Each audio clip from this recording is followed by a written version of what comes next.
ఈరోజు పేపర్లో నేను ముఖ్యమంత్రి గారి స్టేట్మెంట్ చూసిన, ఢిల్లీకి పోయి ఇచ్చిన హామీలని అమలు చేస్తున్నా చెప్తాడు. ఇక్కడికి వచ్చి ఇన్కమ్ లేదు, ప్రభుత్వానికి ఇన్కమ్ లేదు, అప్పుల పాలైనమని చెప్తాడు. గ్రామీణ ప్రాంతంలో రైతులు కూడా కొద్దిగా మోసం చేయడానికి మోసం మాటలు మాట్లాడతాడు. ఆయన ముఖ్యమంత్రి తొలుత పార్టీ కాంగ్రెస్ పార్టీ అధ్యక్షున్నాడు. మరి అప్పుల విషయం తెలియకుండా, ఆదాయం తెలియకుండా నువ్వు మేనిఫెస్టో ఎట్లా తయారు చేసావు అంటే నువ్వు అమాయకుడు అనుకున్నా, ఏం అవగాహన లేని ముఖ్యమంత్రి అనుకున్నా.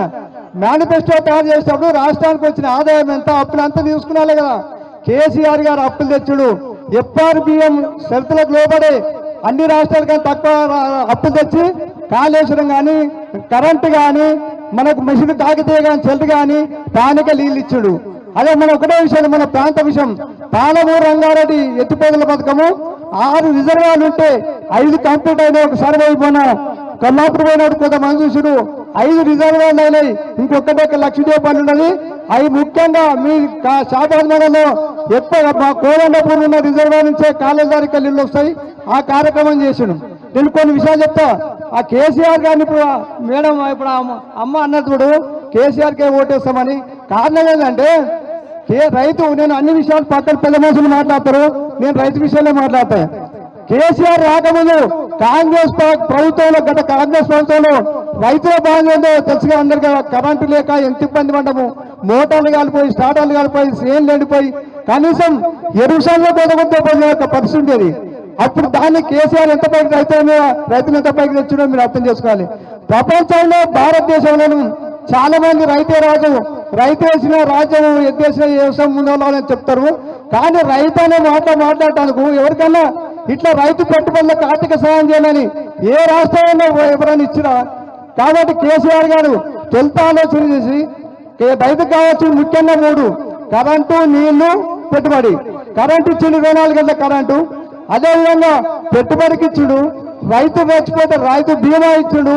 మన నీళ్లు నిజంగా మన ప్రాంతంలో ప్రాజెక్టు కాకుండా చార్మినార్ చుట్టు ప్రాంతంలో అప్పుడు బోండాలో 1000 ఫీట్లు వేస్తే నీళ్ళు రాకపోతే పశువులు అమ్ముకున్న సందర్భంలో అట్లా ఇబ్బంది పడ్డాం. కానీ కేసీఆర్ వచ్చిన వెంటనే చెల్లు బాగా చేయించాలని ఆలోచన చేయడానికి వచ్చింది. ఇంతకుముందు ముఖ్యమంత్రి మీరు అర్థం చేసుకోవాలి. పెద్ద ఎత్తున చెల్లు బాగా చేయించగానే మా ప్రాంతంలో చెల్లెల్లో వర్షాలు పడ్డాయి, చెల్లు నిండాయి, గ్రౌండ్ వాటర్ లేవు, పెరిగిపోయింది. ఇప్పుడు మసిలిపోయిన నీళ్ళు కూడా ఇంకుతున్నాయి, గ్రౌండ్ వాటర్ లేవు పెరిగిపోయింది, పంటలు వండుతున్నాయి.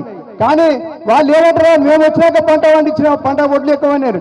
అరే నువ్వు వచ్చాక ఏ ప్రాజెక్ట్ కట్టినావు? మా ప్రాంతాల్లో మాత్రం కేసీఆర్ ఇచ్చే పునర్నిర్మాణం చెల్లు బాగా చేయించిన దానికి, అదే కరెంట్ ఇచ్చిన దానికి ఒడ్లు పోయినాయి.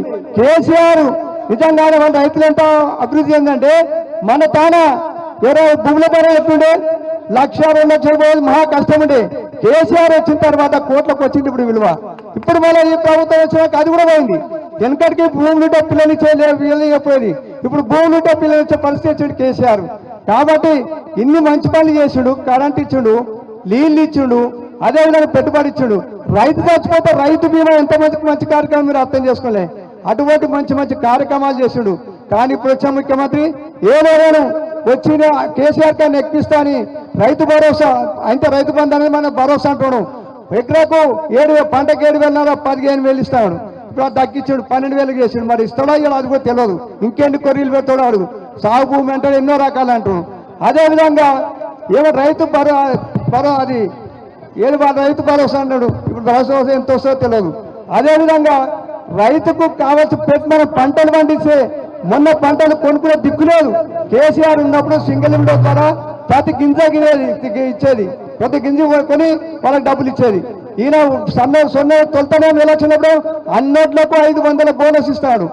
ఇప్పుడు ఆ సన్నోట్లకి బోనస్ ఎన్ని పడినాయి, ఎన్ని కింటాలు వాళ్ళు పడినాయి, ఎంత బోనస్ ఇచ్చి చెప్పాలి, అవేవి చెప్పాడు. కాబట్టి అన్ని ఆయన చేసే హామీలు అమలు చేయకుండా మోసం చేస్తాడు. కాబట్టి రైతులను మోసం చేస్తే, రైతులు ఆగ్రహిస్తే రాజ్యం ఉండదు. కాబట్టి ఇచ్చిన హామీలను సరిగా నిర్వర్తించు. ఇక తటి హామీలను పెద్ద మనుషులు చెప్తారు, ఎన్నో ఉంటాయి, అన్ని మోసమే. ఎట్లా అవగాహన ఉండే అవగాహన లేక చేసేది తెలియదు. కాబట్టి ముఖ్యంగా మన ప్రాంతంలో రైతులు క్షేమంటే సమాజానికి అన్నం పెట్టే రైతు, సమాజానికి అన్నం పెట్టారు. కాబట్టి రైతు క్షేమంగా ఉంటేనే బాగా.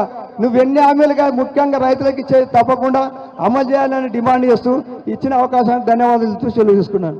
అందరికీ నమస్కారం.